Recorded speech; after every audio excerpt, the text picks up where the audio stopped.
اگلی حدیث ہے وعن ابی العباس عبد اللہ بن عباس بن عبد المطلب رضی اللہ عنہما عن رسول اللہ صلی اللہ علیہ وسلم فيما يروي عن ربه تبارك وتعالى قال ان الله كتب الحسنات والسيئات ثم بين ذلك فمن هم بحسنة فلم يعملها كتبها الله تبارك وتعالى عنده حسنة كاملة وإن هم بها فعملها كتبها الله 10 حسنات إلى 700 ضعف إلى أضعاف كثيرة وإن هم بسيئة فلم يعملها كتبها الله عنده حسنة كاملة وإن هم بها فعملها كتبها الله سيئة واحدة متفق عليه.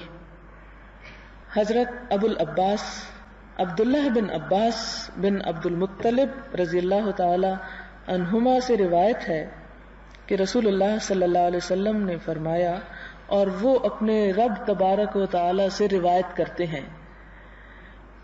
یہ حدیث قدسی کہلاتی ہے کہ یہاں الفاظ اللہ تعالیٰ کے ہیں، روایت حضور صلی اللہ علیہ وسلم کی ہے، لیکن یہ الفاظ قرآن کا حصہ شمار نہیں ہوں گے. اور اللہ تعالیٰ کا کلام تو جیسے کہ آپ جانتے ہیں کہ اتنا زیادہ ہے کہ سورۃ الکہف میں آتا ہے کہ اگر سارے سمندر سیاہی بن جائیں، سارے درخت کلمے بن جائیں اور اللہ کی باتیں لکھی جانے لگے تو وہ باتیں کبھی ختم نہ ہوں گی. وہ سیاہی ختم ہو جائے گی، وہ کلمے گھس جائیں گی، اللہ کی باتیں ختم نہیں ہوں گی. تو پھر وہ بھی اللہ کا کلام ہوا سارا، قرآن بھی اللہ کا کلام، یہ حدیث قدسی بھی اللہ کا کلام. تو اسی لیے اللہ کا کلام جو قرآن ہے اس کے ہر دوسرے کلام سے مختلف ہے. تو یہ حدیث قدسی میں کیا روایت کرتے ہیں کہ اللہ تعالیٰ نے نیکیاں اور برائیاں لکھی، پھر ان کو ظاہر کر دیا، بتا دیا کہ یہ نیکی ہے اور یہ برائی ہے. کہ جس شخص نے کسی نیکی کا ارادہ کیا اور اس کو نہ کیا، ارادہ ہے پکی نیت ہے، یہ نہیں کہ صرف اوپر کا ارادہ یا دکھاوے کا ارادہ، نہیں، پکا ارادہ کیا پھر اس کو نہ کیا تو اللہ تعالیٰ نے ایک نیکی لکھ دی.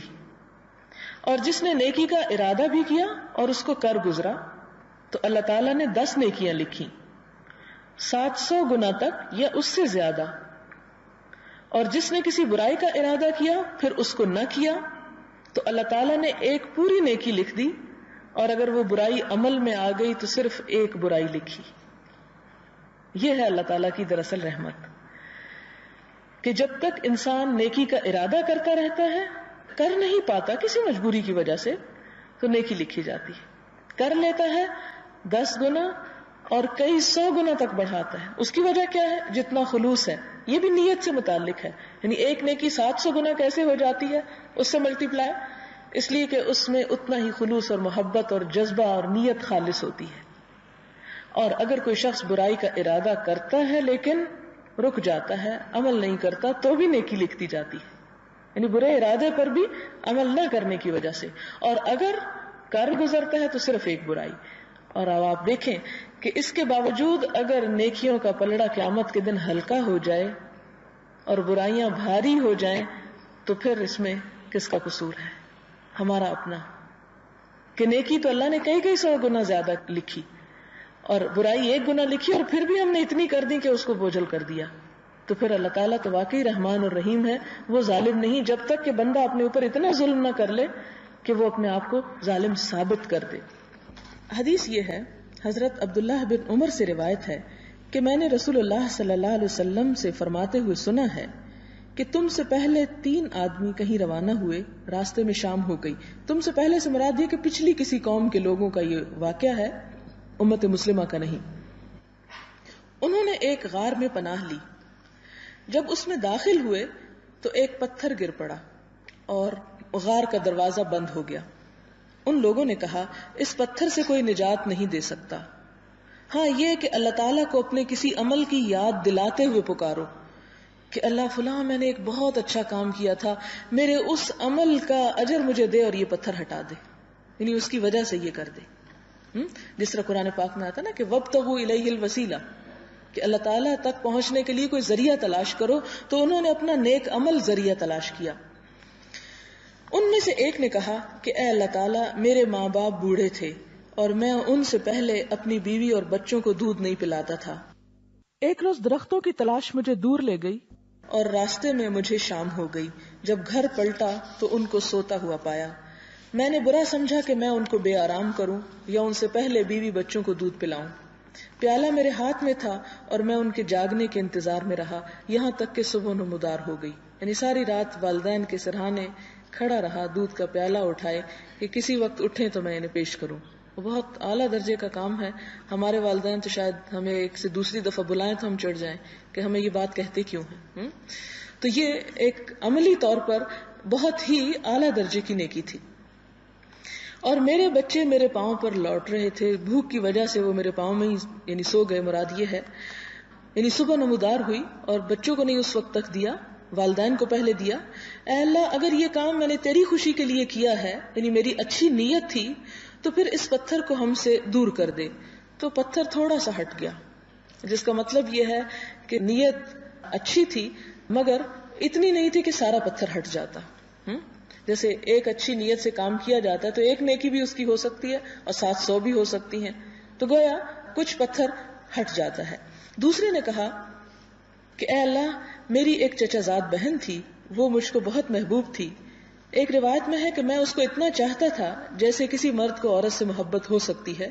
ایک دن میں نے بلایا, اس نے انکار کیا, یہاں تک کہ قحط سے پریشان ہو کر وہ میرے پاس آئی.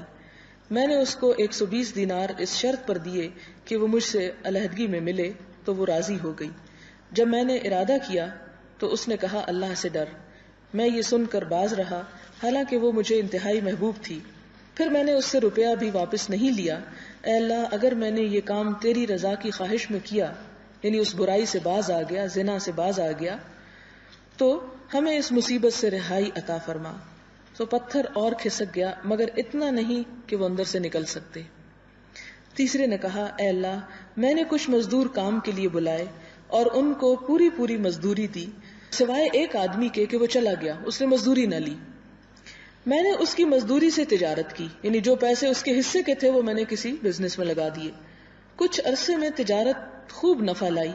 ایک دن وہ آیا اور کہا اللہ کے بندے میری مزدوری واپس دے. میں نے کہا یہ جتنی چیزیں تم دیکھ رہے ہو, اونٹ, گائے, بکری, غلام, یہ سب تمہارے ہیں اور تمہاری مزدوری سے ہیں. کہا مجھ سے کیوں مذاق کرتے ہو؟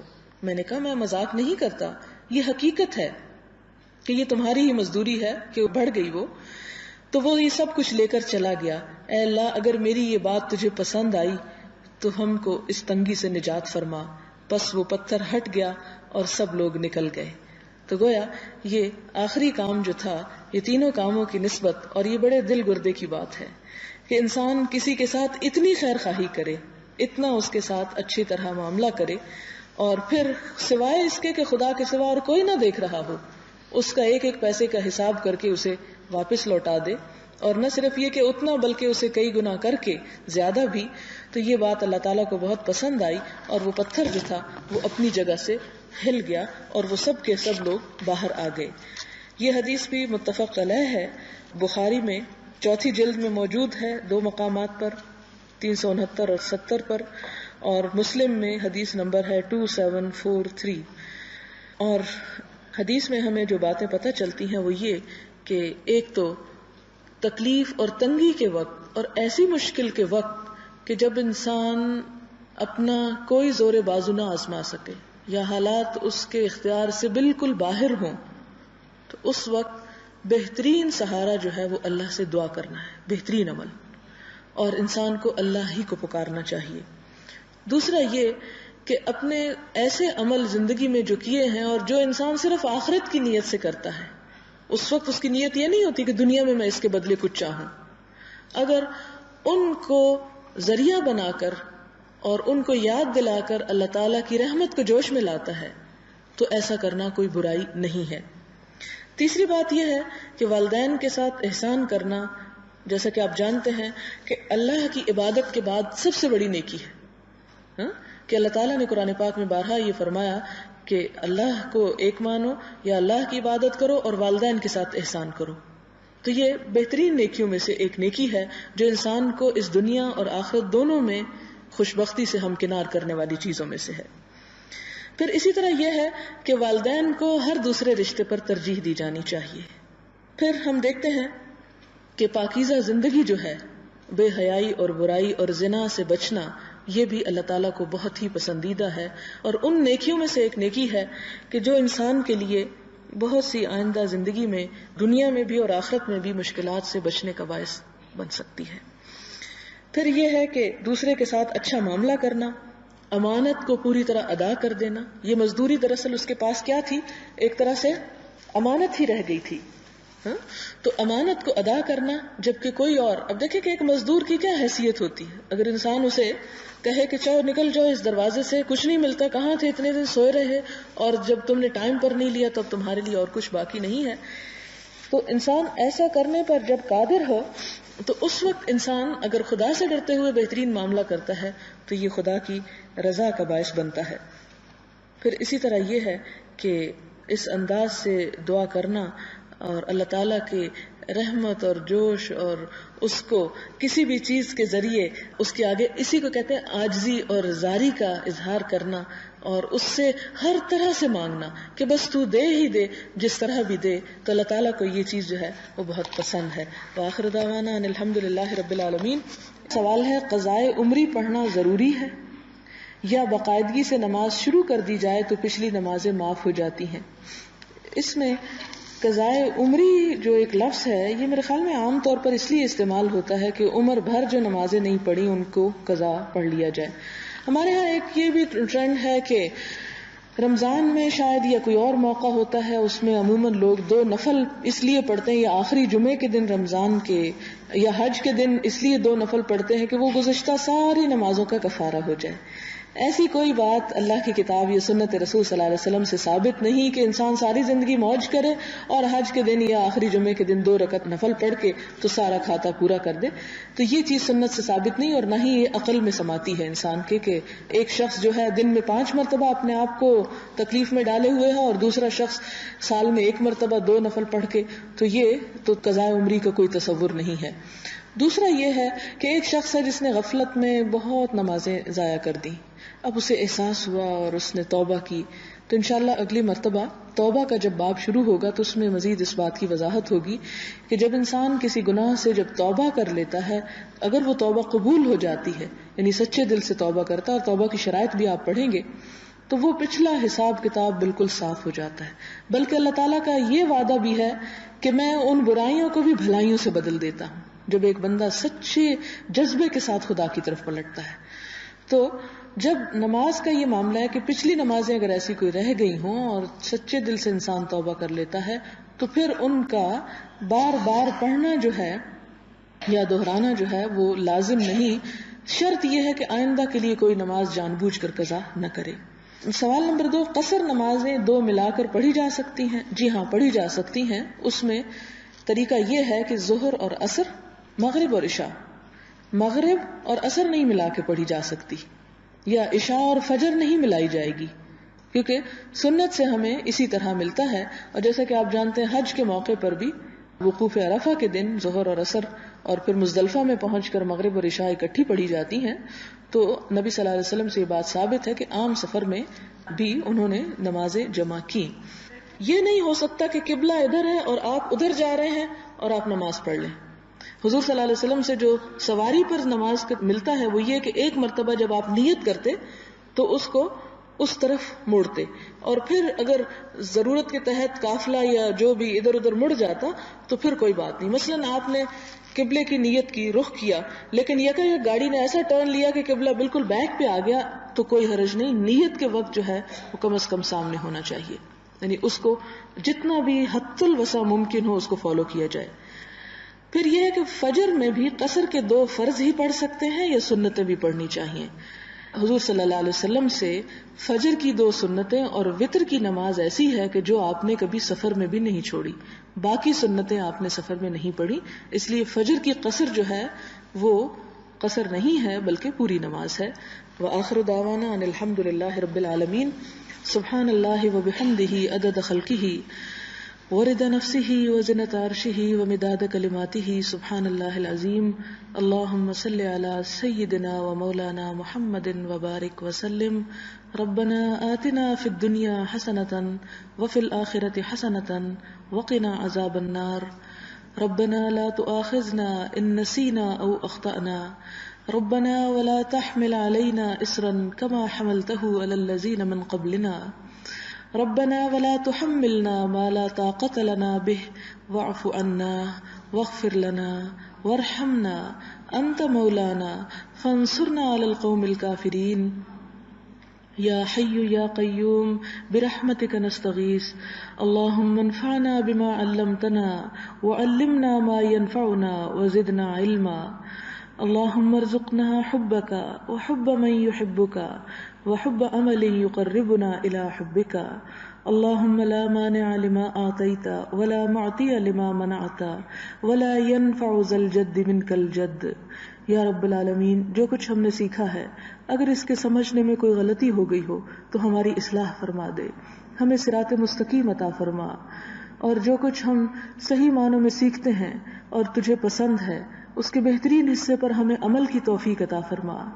یا رب العالمین، ہماری کوششوں میں برکت پیدا کر دے، ہمارے اندر اخلاص پیدا کر دے، ہمارے دلوں میں اپنی محبت ڈال دے، ہمیں رسول اللہ صلی اللہ علیہ وسلم کے اتباع کی توفیق عطا فرما۔ یا رب العالمین، تو ہماری اولاد کو ہماری آنکھوں کی ٹھنڈک بنا، ان کو دین و دنیا میں بہترین کامیابیاں عطا فرما۔ اللہ تمام بیماروں کو صحت عطا فرما۔ یا اللہ ہمارے والدین پر رحم فرما۔ یا اللہ ہمارے دنیا سے جانے والوں کے درجات بلند فرما، ان کی بخشش فرما، ان پر رحم فرما۔ یا رب العالمین، جو بہنیں تکلیف کر کے یہاں تک پہنچی ہیں اللہ ان کا آنا قبول فرما۔ یا اللہ پاکستان کو ایک مضبوط پاکستان بنا، اللہ اسے اندرونی اور بیرونی دشمنوں سے نجات عطا فرما۔ یا رب العالمین، امت مسلمہ کو اتحاد عطا فرما۔ ربنا تقبل منا انك انت السميع الدعاء وتب علينا انك انت التواب الرحيم وصلى الله تعالى على خير خلقه محمد وعلى آله واصحابه واهل بيته اجمعين برحمتك يا ارحم الراحمين الہی آمین۔